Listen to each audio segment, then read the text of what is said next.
औज़ुबिल्लाहिमिनश्शैतानिर्रजीम बिस्मिल्लाहिर्रहमानिर्रहीम। इससे पहले लेक्चर में हमने स्टार टोपोलॉजी के बारे में पढ़ा था। इस लेक्चर में हम इसके एडवांटेजेस और डिसएडवांटेजेस के बारे में हम पढ़ेंगे। तो इस साइड पे एडवांटेजेस ऑफ स्टार नेटवर्क और इस साइड पे डिसएडवांटेजेस ऑफ स्टार नेटवर्क हैं। पहले हम स्टार टोपोलॉजी के एडवांटेजेस पर बात करते हैं। It is easy to modify and add new computer to the star network without disturbing the rest of the network। इसका जो सबसे अहम फ़ायदा ये है कि इसमें हम मॉडिफिकेशन बहुत आसानी के साथ कर सकते हैं। और इसके साथ इसमें हम मॉडिफिकेशन का मतलब है इसके साथ हम दूसरे नोड्स आसानी के साथ अटैच कर सकते हैं, एक दूसरा हब इस हब के साथ अटैच कर सकते हैं। और इसके साथ साथ अगर हम किसी भी कंप्यूटर को और केबल को रिमूव करना चाहे तो आसानी के साथ हम इसको रिमूव कर सकते हैं। तो ये मोर स्केलेबल है और आसानी के साथ हम इसके साथ मोर सिस्टम, मोर पीसीज, मोर नोड्स अटैच कर भी सकते हैं और इस तरह इसकी साइज़ में हम इंक्रीज़ कर सकते हैं। इस तरह इसकी साइज़ हम रिड्यूस भी कर सकते हैं अगर हम चाहें। फॉर एग्जांपल इस नेटवर्क में हमारे साथ ये एक हब है और इसके साथ 5 नोड्स अटैच हैं। ये C1, PC1, PC2, PC3, PC4 भी अटैच है और PC5 भी अटैच है। अब हम चाहते हैं कि हम इस नेटवर्क को एक्सटेंड करें। तो एक्सटेंड करने के लिए हम इस तरह भी कर सकते हैं। अगर हम इस नेटवर्क में एक छोटा सिस्टम ऐड करना चाहे तो आसानी के साथ यहाँ पर ऐड कर सकते हैं। ठीक है, इस तरह अगर हम ये नोड ऐड नहीं करना चाहते और एक दूसरा हब अटैच करना चाहें तो आसानी के साथ इसके साथ हम एक हब अटैच कर सकते हैं। एक केबल के थ्रू हम इसके साथ हब अटैच कर सकते हैं और फिर हब के साथ हम मुख्तलिफ सिस्टम को इंटरकनेक्ट कर सकते हैं। फॉर एग्जांपल ये 1 है, ये 2 है, ये PC3 है, ये PC4 और ये PC5। ठीक है, इस तरह भी कर सकते हैं कि इस हब के साथ एक सिस्टम को अटैच किया जाए और फिर इस सिस्टम के साथ एक दूसरा हब अटैच करके, ठीक है, इसके साथ फिर दूसरे नोड्स अटैच किए जा सकते हैं। ठीक है, तो आसानी के साथ हमने इस नेटवर्क को एक्सटेंड किया। अब अगर हम इसको रिड्यूस करना चाहे तो ये केबल इसमें से हटा दे तो ये नेटवर्क ऑटोमेटिकली रिड्यूस हो जाएगा। तो इसकी एक्सटेंशन और रिडक्शन बहुत आसानी के साथ मुमकिन है। ठीक है, ये पहला एडवांटेज। दूसरा एडवांटेज क्या है? The centre of star network is a good place to diagnose network faults. Intelligent hub is use for this purpose.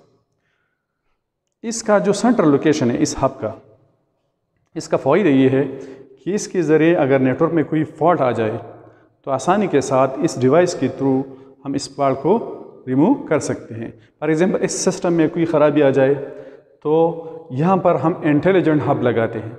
Intelligent hub क्या करता है? ये फॉल्ट को डिटेक्ट भी करता है और फिर ये आइसोलेट भी करता है, डिटेक्शन भी करता है और फिर करेक्शन भी करता है। हमें पता लगाता है कि ये इस प्लानर केबल में मसला है या इस प्लानर सिस्टम में ख़राबी है। तो आसानी के साथ उस केबल को और इस केबल को हम और इस सिस्टम को फिर हम रिमूव कर सकते हैं। तो फॉल्ट टॉलरेंस के लिहाज से ये फिर बहुत अच्छा ही नेटवर्क है। ये ड्यूटी कौन सर अंजाम देते हैं? ये इंटेलिजेंट हब और दूसरे हब भी इस पर्पज़ के लिए इस्तेमाल किए जाते हैं। Third one, single computer failure don't necessary bring down the whole network. The hub can detect network fault and isolate the offending computer or cable। तीसरा एडवांटेज इसकी ये है कि खुदा न ख्वास्ता अगर इस केबल में कोई मसला आए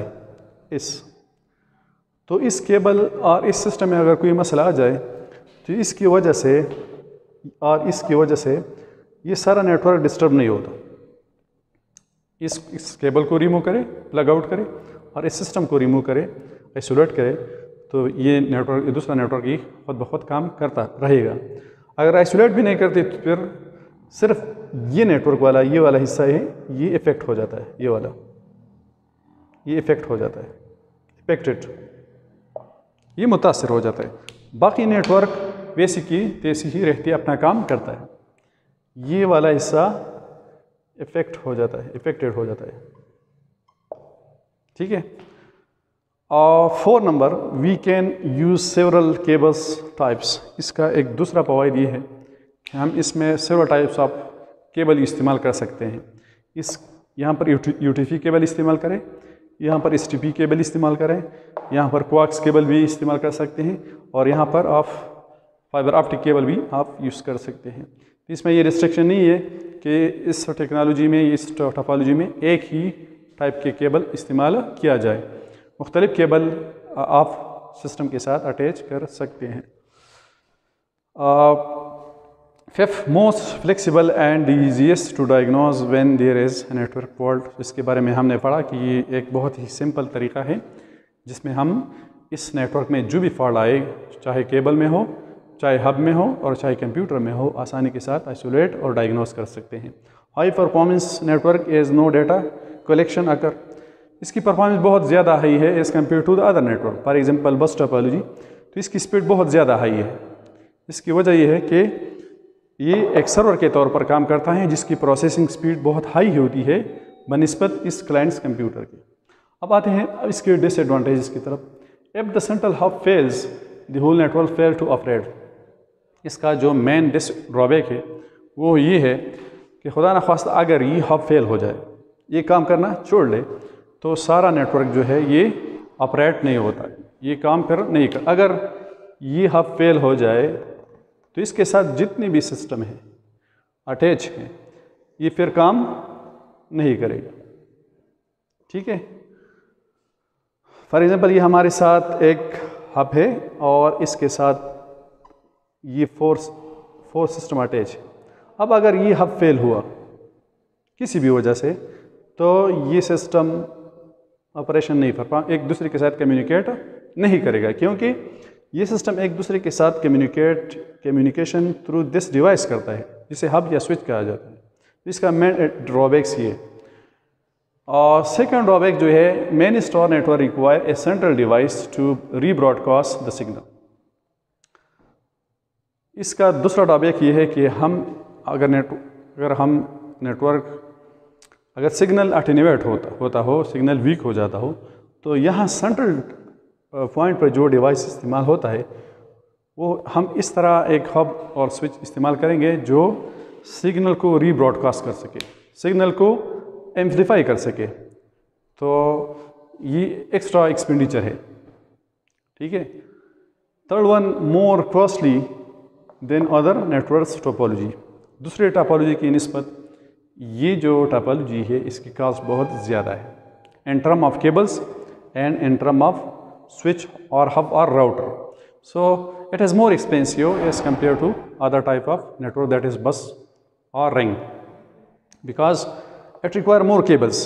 For example, if you want to connect more system, you will require more cabling, okay, and we will need a dedicated expensive server. So it become very expensive as compared to the other topology. More network cables and a switch or hub it is required, so it become very expensive. So the main advantage, and we have discussed about the main advantages of the and disadvantages of the star network, but as a whole this network on the basis of performance it has very high performance, and fault diagnosis can be easily detected and can be corrected. And secondly, it is used for large network. For large network, this topology may be used. And the main disadvantage of this network is if the central device, that is hub or switch, fail, the whole network will be crushed down. I hope you will like this video. Thanks for watching.